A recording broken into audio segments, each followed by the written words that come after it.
Hi, welcome to our how-to video series on Centerprise Data Integrator. In this video, we will learn how to use the sort transformation in a data flow.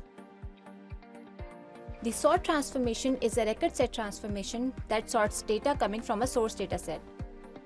In addition to that, it also has a distinct option which can be used to remove duplicate values from the input. So let's look at how the sort transformation works in Centerprise. We have a sample dataset that contains details about the products listed in the portfolio of a fictitious organization. From the layout, you can see that it contains fields or columns about products such as product ID, product name, supplier and category IDs, products in stock, unit price, etc. Now, if we preview this data, you can see that the products have been sorted by the product ID. However, if I want to sort them by this category ID, I can do that using the sort transformation. Let's go ahead and do that. Drag the sort transformation object from the transformation section of the toolbox and drop it onto the designer. Here I am going to auto-map the entire dataset from the source to the sort object. Now let's go to the properties. The first screen is the layout builder screen, where you can add or remove fields and customize your layout. Click Next to proceed to the Sort Transformation Properties screen. And here you can see some sort-specific options. If you select this Return Distinct Values Only option, it will remove all duplicate values from the output. You can check this case-sensitive option if you want to sort your data on a case-sensitive basis. And then there's this option which is already checked by default. What it does is, if there are any null values in your data, it will treat them as the lowest value and return them according to the sort order you have specified. This table with the field and sort order column is where you specify the logic for sorting.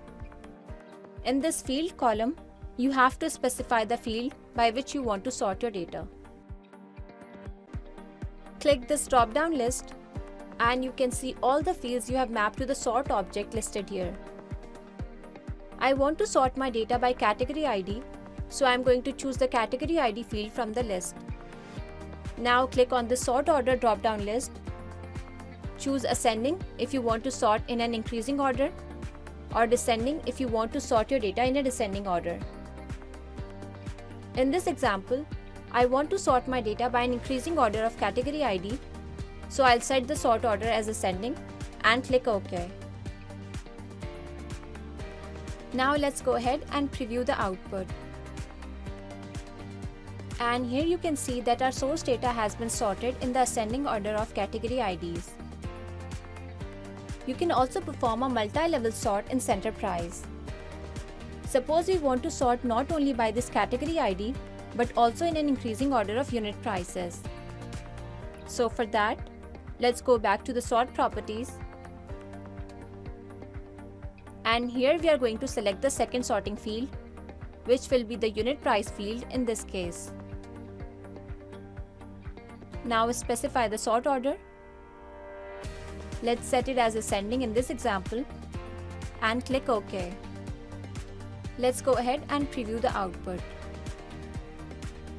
You can see that the sort transformation has now sorted the product first by the category ID, and then for each category ID, it has grouped the products in an increasing order of the unit price. As in, for each category, the lowest price product will be at the top and the highest price product will be at the bottom of the list. You can now write this output to a target or map it to subsequent transformations in the data flow. So this concludes using the sort transformation in Centerprise. You can also visit our support site for more information on using Centerprise transformations. Thank you for watching this video.